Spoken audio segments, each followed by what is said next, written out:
দক্ষিণ আফ্রিকার ফ্র্যাঞ্চাইজি ক্রিকেটের সবচেয়ে আলোচিত আসর AC20 লিগে এবার জায়গা পেয়েছেন বাংলাদেশের একঝাঁক তারকা।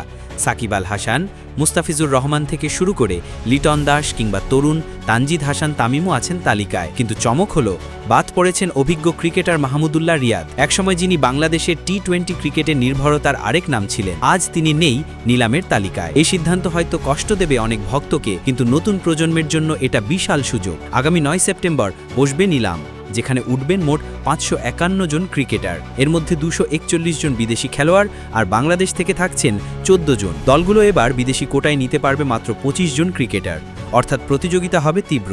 আর সেখানে জায়গা করে নিতে লড়তে হবে শীর্ষ তারকাদের সঙ্গেই। বাংলাদেশি তালিকায় সবচেয়ে অভিজ্ঞ নাম সাকিব আল হাসান। জাতীয় দলের বাইরে থাকলেও বিশ্বজুড়ে লিগে তার চাহিদা আকাশ ছোঁয়া।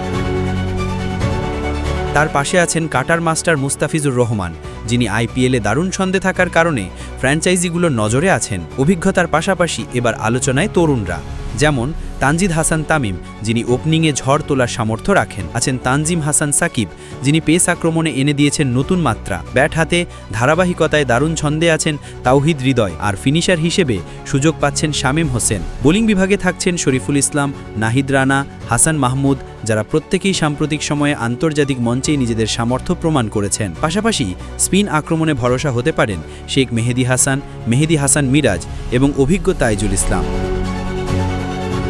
আর ব্যাটিং অর্ডারে আছেন লিটন দাস ও জাকের আলী, যারা নিলামে দলের নজর কাড়তে পারেন। সব মিলিয়ে এই 14 জন বাংলাদেশের নিলাম শুধু ব্যক্তিগত ক্যারিয়ার নয়, বরং বাংলাদেশের ফ্র্যাঞ্চাইজি ক্রিকেটের ভবিষ্যৎকেও নতুন উচ্চতায় নিয়ে যেতে পারে। তবে সবচেয়ে বড় আলোচনার জায়গা থাকছে মাহমুদুল্লাহর অনুপস্থিতি, যা হয়তো ইঙ্গিত করছে সময় এখন তরুণদের।